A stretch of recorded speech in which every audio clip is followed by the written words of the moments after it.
Hey everybody, it's Dr. Cole.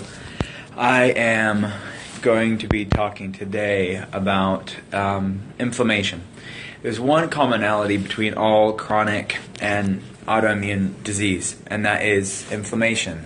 And we're talking about chronic, low-grade systemic inflammation that is at the heart of all chronic and autoimmune conditions.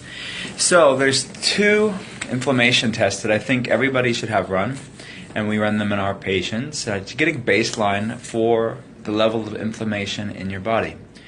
Number one I would have run is homocysteine. Homocysteine is an amino acid that our body makes. We all make it, and it's a good thing to make at certain levels of it. But high levels of it are linked to chronic heart problems, heart disease, and brain damage, destruction of the blood-brain barrier, and it's also linked to brain degeneration, like Alzheimer's and dementia, and it's also linked to autoimmune disease.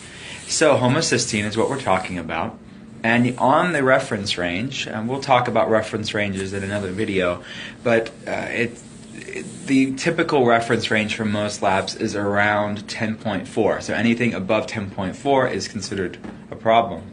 The problem with that reference range, as with any reference range, is that it's based on a statistical bell curve average of people who go to that lab. So people that typically go to labs are sick people. So they're not looking at optimal health, they're just looking at the really bad outside of the average.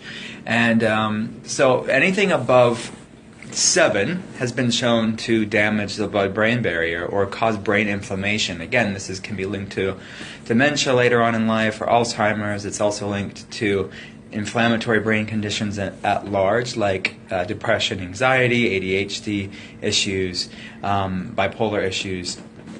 So we want, obviously, the brain to not be inflamed, but that 7 units of homocysteine, anything above that, is well within that normal reference range. So we're looking at what's optimally healthy, not just the lab reference range.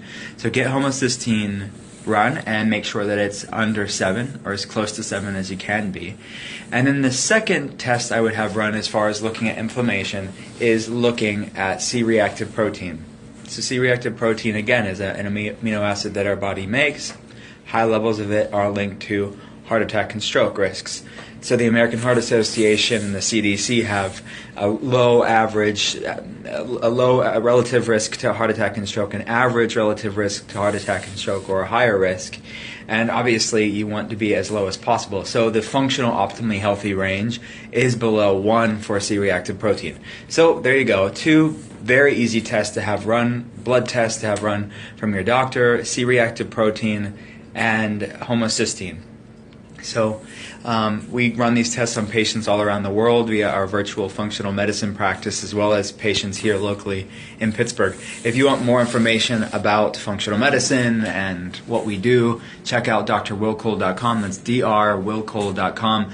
And I'll make a video next break that I have about some more labs that I think people need to have run to find out what's going on in their body, because when you know what you're up against, you can do something about it instead of sort of thinking everything's fine or just worrying about it. You can have a definitive, measurable, objective number to find out, okay, this is what's going on in my body. Now let's do something about it. Okay, guys, have a good day.